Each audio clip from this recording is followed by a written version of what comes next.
Okay, well, welcome everybody to this month's edition of the AEDC Voice. We are so excited to have you all here with us today, and we've got a great program for you today.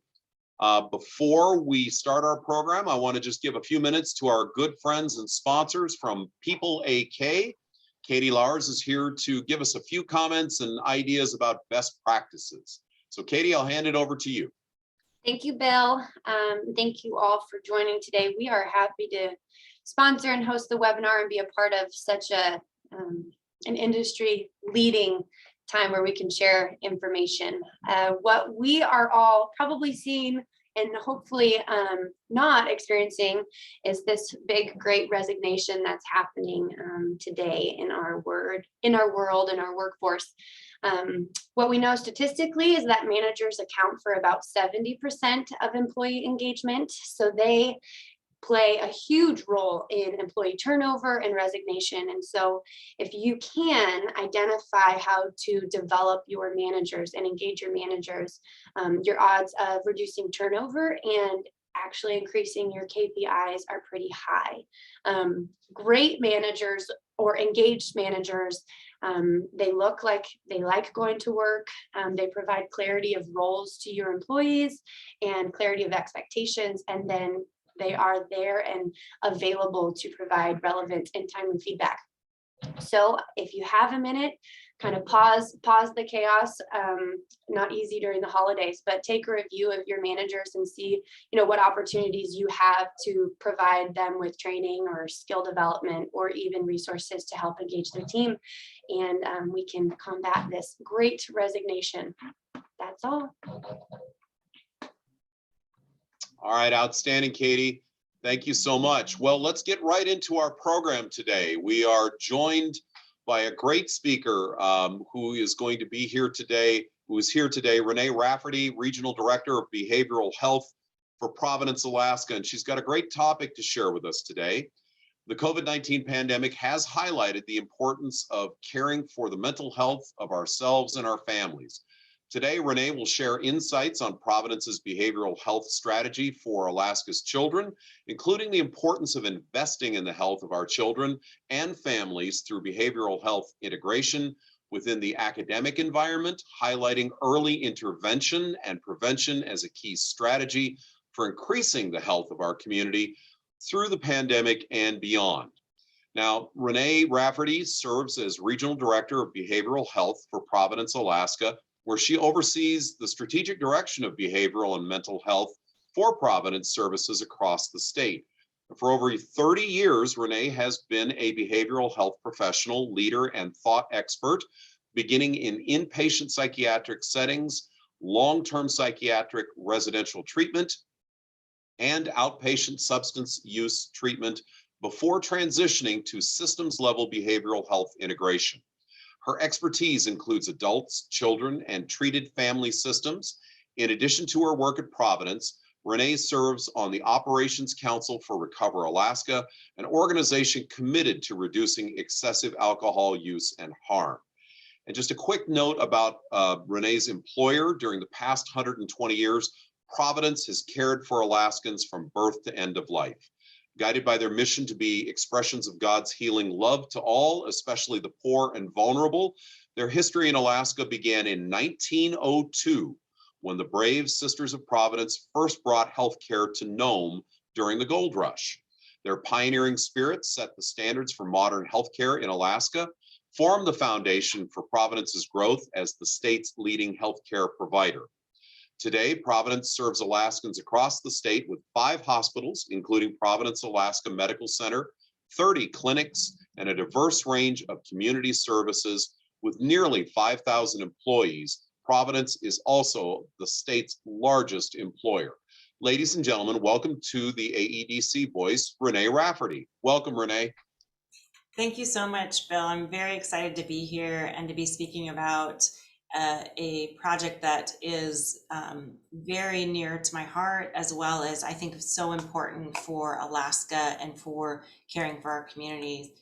I'll start to share my screen here. And at Providence, we really value integrating mental health services into all settings. And we have committed in Anchorage and in Kodiak to bringing an integration model that allows for all levels of care, including crisis intervention, education, support for faculty, and really a true partnership with academic and mental health professionals that are within the schools.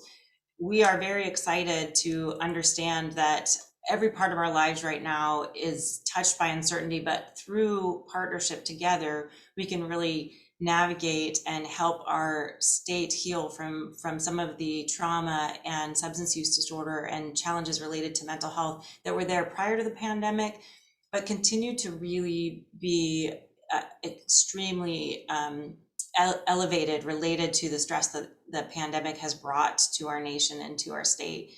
We saw high levels of depression in Alaska's youth, as well as rates of suicide are among the top in the nation. And we recognize that as a state, it's such an important time to take stock of where we're at and continue to improve access to mental health care because of the rates being so high for our children and our families.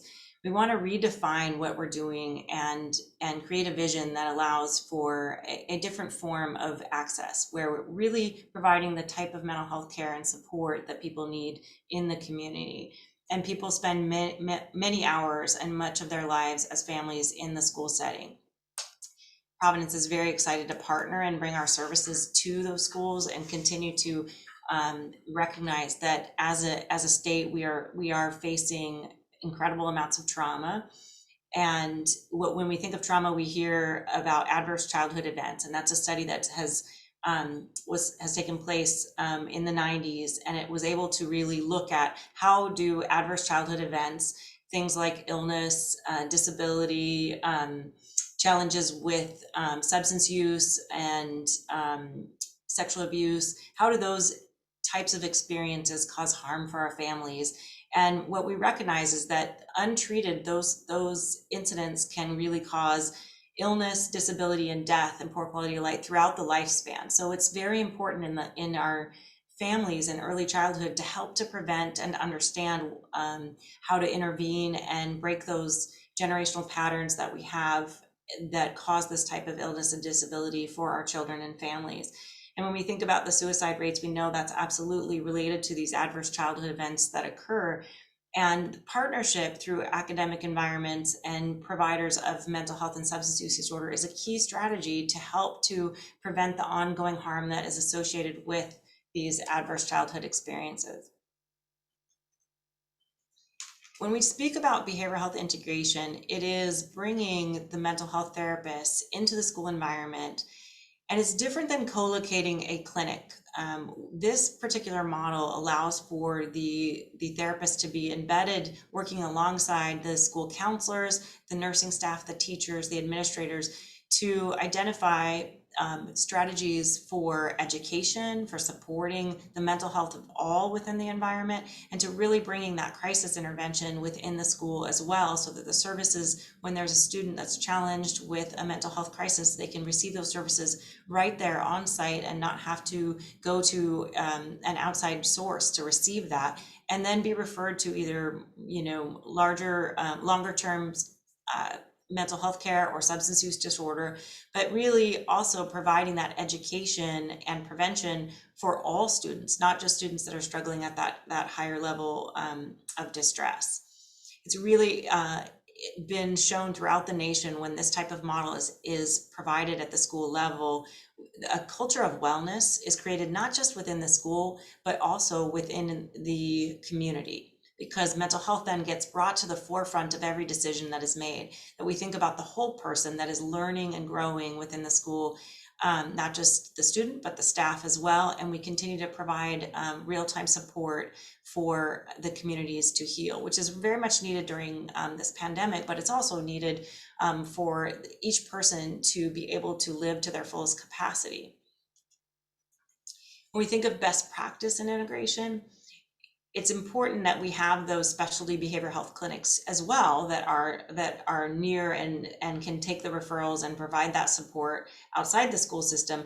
But when we bring in and truly add that collaboration, what we start to see is that the clinician can make connections within the school, and it's seen by the family and the student as, oh wait, if I'm struggling, I can reach out. I don't need to wait until I'm in crisis. I can actually get earlier intervention and work on how I'm feeling in the school, whether it's anxiety or depression. They can really start to raise awareness of what mental health looks like and what distress looks like. Right now, we know what distress looks like in a crisis level. And as we bring in this integration model, we recognize it at a much earlier stage and get treatment and prevention to happen as a team, including the expertise that's within the school. So it's really not replacing anything within the school. It's really partnering with the expertise that's there and helping it to stretch farther and to allow for more of a vision and a plan to have a trauma-informed approach as we pool our resources together. The exciting component of this type of collaboration is that we find partners within our community to really help us do this. No one can really do this alone, whether it's in the academic environment or providers. The importance of caring for a community includes collaboration that we have seen within Alaska before. And in Providence, we were fortunate to partner very well with the school district in Kodiak. Kodiak Borough decided to invest in the collaboration between mental health providers and the school district over 20 years ago, and were able to fund therapists that were embedded in elementary, middle school, and the high school area, and have seen incredible benefits related to that, including low rates of suicide within the community, within the Kodiak community, as well as just ongoing access to care within the schools. And with that model's been so successful, we also wanted to bring that to Anchorage. Volunteers of America Alaska was already providing school-based services in Anchorage and really creating access that had not been there prior to their presence within the schools. And coming together, we decided that it was very important that we talk about an integration model that allows for a three-tiered approach to care. The first tier is that education and prevention, really arming each student, staff, and administration with education and understanding around mental health and wellness practices, and decreasing stigma related to seeking care, that care can be provided within the school for everyone, not just for kids that are really struggling. We all struggle with mental health and addictive processes just because we're human, and we struggle with figuring out how do we really care for our mental health. And when we bring that education in for everyone, it allows for us to understand that it's a practice, and that seeking care is part of that practice, and that each one of us may need that in our lifespan. As Volunteers of America Alaska and Providence built the collaboration a few years ago, we were able to expand, and we currently are in 10 schools within the Anchorage School District, elementary, middle, and high school. And we are very excited to bring this model and show the value of being able to provide that education in that first tier. And then that second tier is also more targeted intervention that can provide support for issues like anxiety, escalation, anger, depression, stress related to the pandemic. And be able to really provide that real-time intervention right away in the school when we see something happening. That next tier obviously is that specialized behavioral health care, which is the crisis intervention, individual family therapy, and case management and community education. So we're really excited about being able to provide all of those tiers together through collaboration and through a fundraising effort, because we recognize that some of those services that we talked about are not paid through Medicaid. They really are part of a prevention effort. And through the collaboration, getting the visibility of investment early on, and recognizing that it will come, just like we did in Kodiak, through trying to understand how do we advocate for funding through different sources, not just through Medicaid. The goals of this type of integration are to increase access to mental health care, to increase academic performance. When we treat the whole person and we understand that in the behavioral health setting that we want to support them with their academic functioning, we want to help their family. We also can do that within the school system to be able to recognize that mental health and well-being practice elevates their students' ability to perform in the academic environment as well. And so that collaboration really increases the ability for kids to be successful. Staff resilience is a large focus of this integration as well, that we want to provide education around mental health for teachers. That's certainly present within the school district, but we want to be able to extend that reach. And then we also want to make sure that we are providing resilience strategies and de-escalation or support related to any of the challenges we're seeing with the pandemic, but also that are just part of adolescence. And then with that education and support, staff can become more resilient and want to stay within the profession.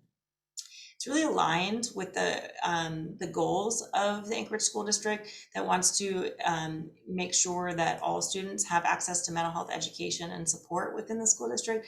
And so it's a really great time to continue to expand this type of model because the ASD is committed to mental health, just like we've seen in the Kodiak School District. When we're describing the tiers earlier, I think this is a really great visual to understand that, typically when you think of behavioral health, it really is that tier 3 services, that intensive support when someone is needed and seen as having a mental health issue, maybe has a diagnosis, or we really know that their mental health is impacting their ability to function within the school setting. And those services are really important to provide in the school. And then you see that we have a strength-based and trauma-informed foundation throughout all the services that we have. So in the tier 2, it's really developing those skills and stress management, including family support and staff consultation that would be available in each of the schools where we have this model. So we would maybe have a teacher support group. It could have life skills support. We could have, affinity groups for LGBTQ. We could also have mindfulness strategies. We can help to support using a trauma-informed discipline approach and anger management for schools. And then when you look at that tier 1 service, some of those services would be more, how would we provide overall education around suicidal ideation? We have a tool called emotional CPR, and that can be taught to staff so that they understand how to work with a child in the moment if they're expressing suicidal ideation and what services and how to find those services.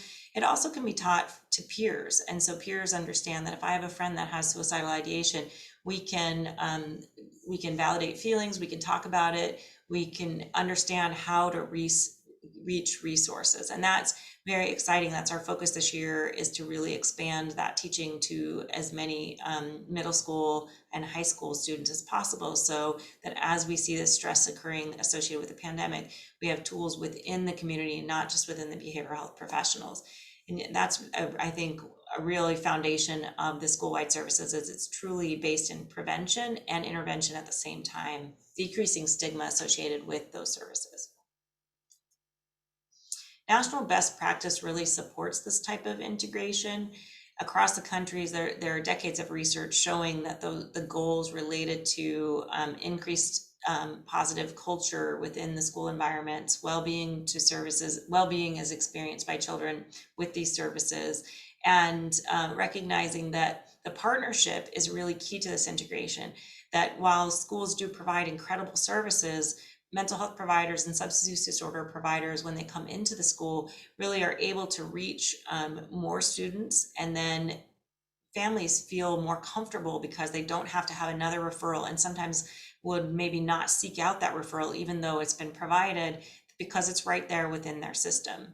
We also see that more than half of the United States have passed laws that have enacted policies requiring schools to have mental health curriculums. And with the integration, we have the mental health therapist able to really implement and support the mental health curriculum. We have an organization called Work to Be Well that Providence is affiliated with, and the importance they have they have really stressed the importance of mental health education, and within their digital website, we have tools in there related to grief support, coping skills, navigating social media and bullying, and all of that mental health curriculum can be facilitated really easily within the integration model because you have more resources to do that. School-based mental health services grant programs have really increased in the last 10 years. 2020 Department of Education budget provides $10 million to 6 states to increase the number of mental health services within schools. So providers really being supported, being within the school system, which is, I think, very exciting to see that focus really moving towards providing services as a team. When we think about our community's ability to heal, it is going to come through initiatives where we really look at how do we integrate services and advocate together. That there is oftentimes the opportunity for us to stay siloed as different entities, but really I think the mental health of our community is going to rely on the fact that we are all committed together to changing old paradigms and creating new innovation. And behavioral health integration in schools really is best practice, but it's also very innovative. And each of the schools that we've noticed when we've partnered, as well as the school districts between Kodiak and Anchorage, brings so much education and support to the provider when we come in that really we're doing things that we never thought we could do, and we certainly could not do alone. So it's a really exciting time to be part of Alaska and to be creating this opportunity to increase access. And the pandemic has, I think, highlighted the importance associated with mental health, because we're seeing our families really, really struggle. An example of how this would work in the past is that maybe we would see a family struggle within the community. Maybe a family member would notice that, someone is maybe not attending school, and we would have a high school student struggle and try to find the resources, which is often really challenging. If you've ever gone to try to find a counselor or a therapist within any of the Alaskan communities, it's not easy to figure out where the resource is, and the availability is also really stretched thin too. And so what we see right now is people are struggling and wanting the resources. In one of the schools that we are in Anchorage, there was a student that had lost a family member from suicide and had stopped attending school. And the school counselor recognized this and had reached out to the parents and acknowledged that they were overwhelmed and were not sure what to do either, and how to bring this young woman back into school and to help her with the depression she was experiencing related to the grief that happened from losing a loved one to suicide. The school counselor was able to engage the therapist that was embedded in the school quickly and bring in support for the parents to allow them to understand what strategies to use to help the student return to school, provided individual therapy to help just decrease some of the symptoms that the student was feeling. And then quickly the student was able to connect with her family a little bit more and talk about what strategies to get her back to school, to get her taking care of herself, and to ease the way so that the grief would still be there, but the family would understand how to support the young woman and being able to attend school. And then once she was back in school, we were able to create not just that, individual therapy and make sure that she had that support there, but we were able to identify other students that were suffering from grief as well, and develop a grief group where they could support each other. And only at that point, when the grief group was started, was the student able to then talk more openly about what was happening and get some of the questions that she had about grief and loss, and to feel less alone. So while the individual therapy was important, all of the services, whether it was reaching out to the family, and the grief group that was in place, would not have happened if the integration had not been present within the school. And it's very exciting to see the progress that was made, and that student has continued to really do well and get the support that she needs along the way. In addition to that, we could refer the parents to individual services for their own grief and loss related to that, and really use the community resources outside because of the relationships that were built between the school, the Providence, and as well as the other community behavioral health resources, which is, I think, really, really important about this, that it takes a village to take care of each other. When we think about the benefits of school-based services, like that example that I just gave you, it really allows for increased attendance because the care is being received in the moment that the student is struggling. They're not placed on a wait list. They're immediately able to get care and support related to their symptoms. So we're going to see better academic performance over time, and we're going to be able to impact the graduation rates as well. The importance of improved student behavior is that we see behavior as a symptom of something, not as just the problem. And so when we see it as a symptom and we're really able to recognize that the resource on site is going to help the student identify what the problem is underneath the symptoms. So we had a student that was escalated and really angry recently in one of our schools and was being referred to a disciplinary action. The team was able to huddle together and determine that it was related to a challenge within their family system. Parent had recently lost a job. The student was able to talk about just being very scared, and that the anger was a symptom of feeling scared about the challenges within the family. They were able to not use the discipline as the only part of what the interaction was. In fact, therapy and response and support and bringing the family in to help decrease the stress that the student was feeling is really important. And that student was able to then decrease their escalation and has not shown signs of anger. It is actually talking about the fear that the student has within the system, which leads to staff retention as well, because staff can really focus on supporting the students too, but really they can feel hopeful that when a student is acting out, that they have the resources that they need and that they can really partner with the larger team to have a psychologically safe environment for students and for staff. It's been very exciting to see the relationship between the teachers, the therapists, the school counselors, the principals, and really the partnership with inside the school. The clinician is actually as much of the academic environment as she is as part of the Providence or Volunteers of America Alaska environment.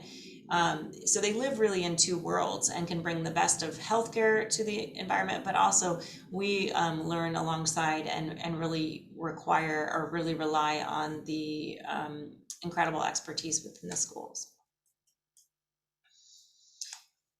When we think about the symptoms and challenges that are going to be treated within the school environment, it is not just the student, it's the family can be cared for as well. So the stress related to the pandemic is something that our therapists can support the entire family with. There was a lot of transition and challenges when we were back in person school, and the therapist was out greeting the families at the bus stop and talking with them, letting them know that that this resource was in the school environment. So if there were any challenges, they could just reach out and call the school directly to get the support that they needed related to stress or anxiety. And that was really exciting to see.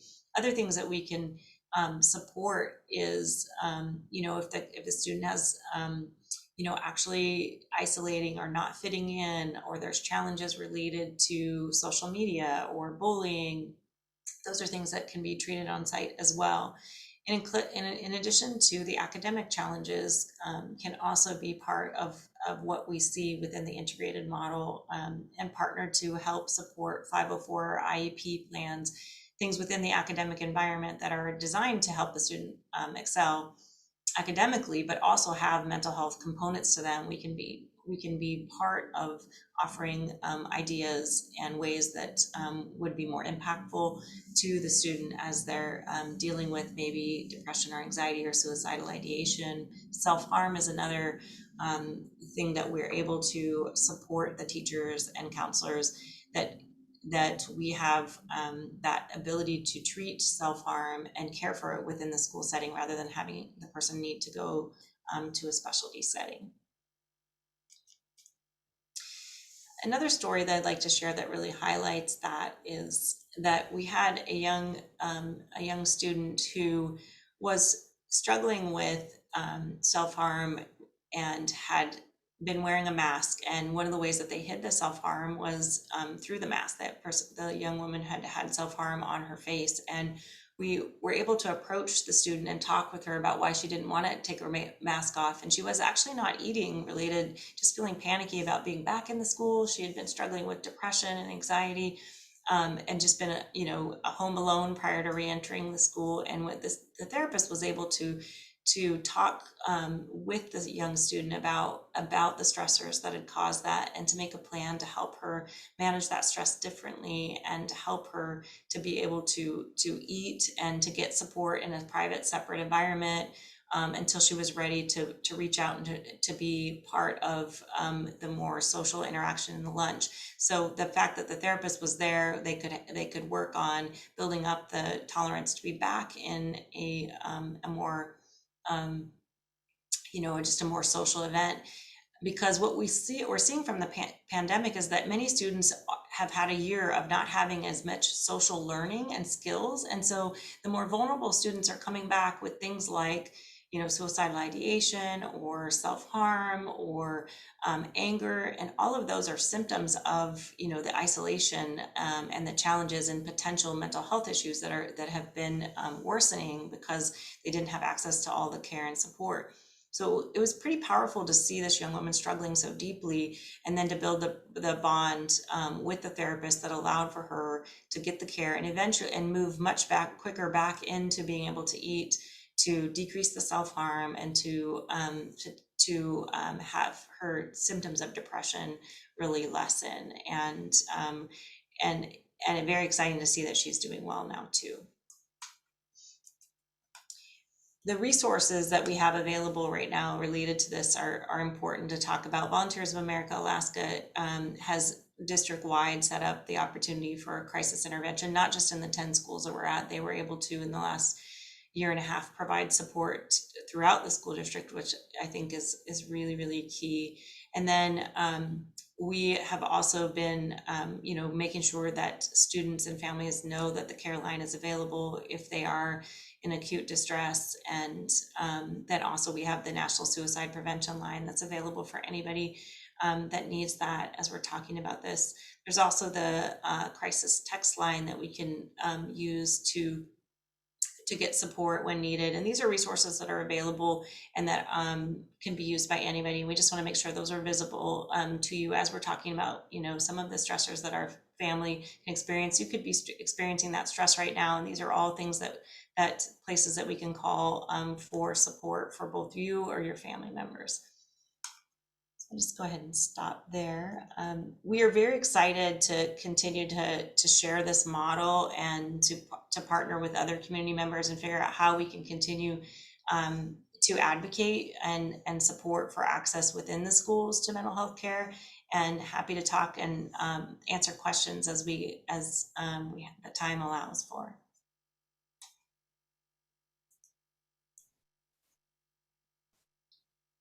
Outstanding. Well, thank you for that presentation. I do have a few prepared questions, and then for folks online, we'd love you to post your questions in the Q&A. You'll see it at the bottom of your screen. So let's get those questions in. And in the meantime, let me start out with this question. How do the challenges and advantages of living in Alaska affect how behavioral health is viewed and treated here? Well, I think Alaska provides some really positive things, and that I think as we really do have to pull together to heal anything, that we're isolated and out here in many ways. And so oftentimes it does point us to working together to solve the problem. And I think that's what you've seen with the Kodiak school system and then the Anchorage school system really partnering with together as we're facing this. It gives us the opportunity to be innovative because we have to pull together. We have to really have those resources. I think the challenges we face are that we do have, a lot of the highest rates of suicide, the highest rates of consumption of alcohol per capita, high rates of sexual abuse and physical abuse. So we have a lot of trauma in our family systems. And we have not really come together in the way that we would like to solve some of these financial barriers and challenges, and kind of have used old paradigms in some ways to to care for each other. And what's exciting about now is that I think people are really paying attention to, we're going to have to solve the problems together and come together to fundraise, to look at providing intervention and prevention together. And I think that that's very exciting to me, that we're using this time to do that. But being in Alaska is not an easy thing. There are some challenges with the cold and the isolation, and then the history that I was just talking about. So I think it's really important that we pay attention to that. If we can shift our focus to seeing mental health as being key to every environment. And I think, when we were first talking about, when we first started the webinar, we were talking about the importance of work environments, seeing the academic environment as a work environment, that mental health needs to be a top priority for all of us. And if we focus on that and create practices within every environment, academic, work, we can really start to see some changes coming through.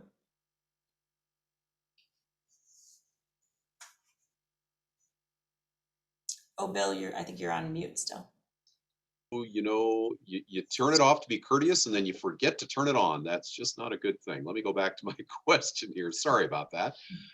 Is there any upcoming research or technological developments you anticipate having an impact on the way we think about children's mental health? Well, I think there's a lot of research going on right now about how the pandemic is impacting our mental health. So that is important, I think, and really exciting to see that.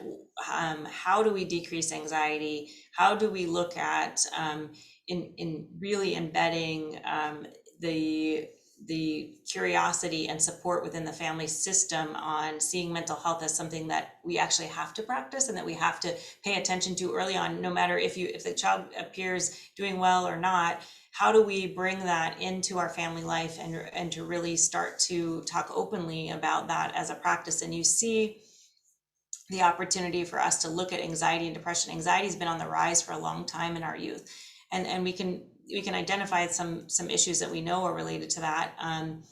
Some of it certainly is the focus on social media and the messaging that kids are getting. And so we know we have to live with the phone. The phone's not going away, social media is not going away, but how do we start to use it as a resource and really tap into health and wellness that our kids can experience as well, and bridge gaps so that we create community and a sense of conversation. When there's bullying, we know how to reach out. When there's self-esteem issues, that we know how to reach out. So I think as we start to learn these correlations, we need to put in strategies to help to antidotes. Not necessarily, we're not going to change the fact that these things are in our presence, but we can change the way we deal with that and get the education in the hands of parents so that they know how to do it as well. So I am excited to see that that the focus is present there around studying rates of depression and anxiety, and then the antidotes to those things being a practice, not something that is about that we failed because a child has those symptoms. It's really part of being human, and that talking about it will make it more visible and get the intervention earlier. Very good. Okay, I've got one last prepared question, and then we're going to go to the Q&A. Are there any books or films you recommend for parents who want a basic understanding of their children's mental health and how to address issues? Dan Siegel, I think is a resource. He's written many books, but he often talks about how to work with the brain health of your child, and to really, if you see your child struggling with maybe transitions or anxiety, to really learn how to attune with your child and to meet them where they are emotionally. And so maybe they're in kind of what we call the lizard brain or the fight or flight response, and they're sort of, resisting a change or getting really angry. And so he teaches techniques and strategies to meet the child where that child is, to soothe and normalize that the feelings they're experiencing are okay, and then move into developing that prefrontal cortex of the brain, which is to start to then imagine how they could decrease the stress or they're experiencing. And he teaches at each different level strategies for being able to meet the child in that emotional experience and not try to move them too fast out of it or try to tell them what they're feeling isn't wrong or getting reactive to them, but really become more responsive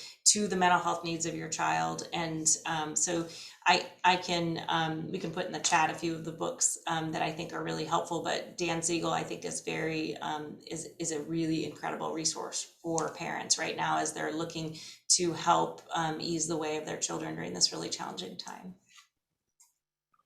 Well, thanks so much, Renee, for answering those prepared questions. I'm going to turn it over to Kate right quick. Kate, do we have any questions from the audience? I do, and thank you, Renee, for that presentation. We do have someone asking you to share the 3 tiers again. Yeah, absolutely. I can share them on the screen too.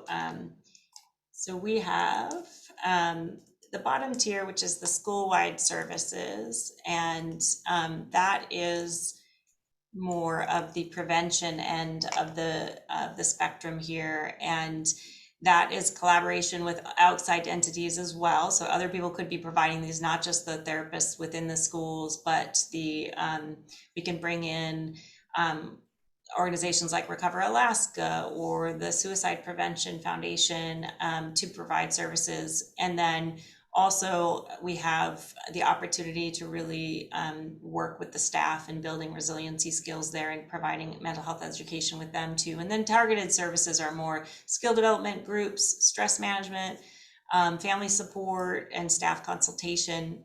And then that tier 3 is the traditional behavioral health support with individual, family, group, psychotherapy, and trauma groups, those kinds of things that would allow for services that are billable. Thank you. All right, can Renee speak to the resilience of Alaskans related to mental health? Is asking for mental health help any different than asking for help for our physical health, or if we were stuck in a snowy ditch and needed help to get out? So they're asking if you can speak to the resilience of Alaskans. Yeah, I think that's a great question. You know, when we think about struggling with, living in Alaska, kind of like what Bill had talked about, we are quick to reach out and offer support to someone that is struggling on the side of the road or is needing help or needs rescuing because they've been out hiking and lost their way. And we see ourselves as that is just a core value of being an Alaskan. And what we're hoping to do with integration is to continue to see mental health support and openly talking about the challenges that we face in the same way, so that we can allow for, when we're noticing somebody's struggling, that we can easily say, hey, Kate, how are you doing? I'm noticing you're not talking as much right now. I'm wondering if you wanted to sit and talk with me. That feels as comfortable as it would to pull over on the side of the road and offer support to someone that's in the ditch. And I think that is these kinds of conversations and webinars, and when we talk about services, making sure that they're available to as well, so that if if I was talking with you, Kate, and you needed more support, that I would even know how to access those services. That's one of the reasons why we want to put them in the school, so we know, families just know it's right there and available for you. So it's kind of a two-pronged approach. Is we've got to, as Alaskans, make sure that the services have longevity and have the availability, and then we've also got to be able to talk about them and make sure that people know it's actually okay to get those services too, which I think as a team we really can do, especially in response to this pandemic. All right, thank you. Here's another question. As students and families learn more about the enhanced mental health services in schools, are the embedded therapists able to keep up with the demand of students needing help?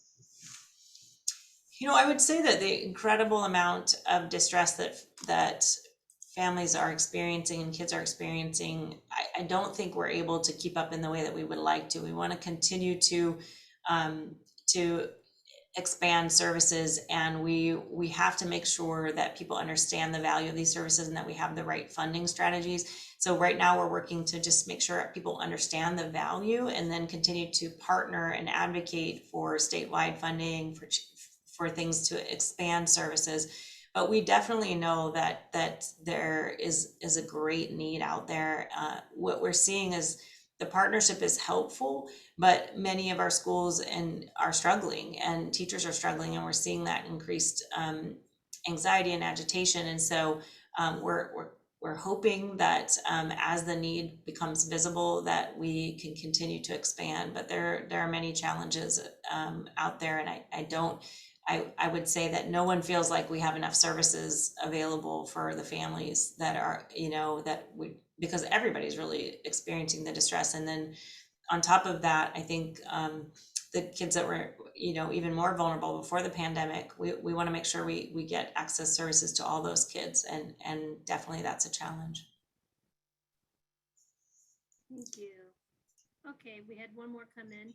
I'm the parent of young kids who have not yet experienced the pressures of social media and bullying. What can I do proactively to support my child's mental health and prepare them for the social pressures they will eventually face as preteens and teenagers? That's a great question. I love that question. I think one of the most important things is to have to create an open dialogue that it's okay to feel distress and that it's okay to make mistakes, so that your kids are going to continue to come to you and share those challenging situations with peers. And that really your job is to continue to listen and support and help them figure out ways to navigate it. So the earlier you do that, the better, because then it creates there's something uncomfortable happening on social media. I trust that we've built the relationship where we can talk about things, and I really know that my mom or dad isn't going to get really escalated with me and really get overwhelmed themselves by it, because it can be really stressful. So practicing that early of, bringing the message to your kids, it's okay to be upset, it's okay to make mistakes. That's a sign and symptom of something that we need to just stay curious about and try to talk about. And practicing, other types of self-soothing other than social media is really important, because social media in and of itself is not a bad thing. It's when that becomes the primary source of connection and kids don't know how to kind of disconnect from it. So we want to learn other ways to also self-soothe and strategize to build connection with friends other ways. So of course, friends are going to be connected through social media. That's 100% of how teenagers do that. But if they also get together in person and do things that I saw, one thing that I thought was really great during the pandemic is kids would get together and have movie nights through the social media apps. And if they have some of that, you're protecting them against that resiliency. So it's that creating that open conversation and learning how to manage feelings, and then also creating those other opportunities for connection and making sure your kids get those other opportunities for connection outside the social media. Thank you. Well, that is all of the questions from our audience. Great. Thank you so much. I've Well, really Renee, appreciated this. Oh, yeah. Yeah. I'm sorry, Renee. I didn't mean to cut you off there. Well, please go ahead.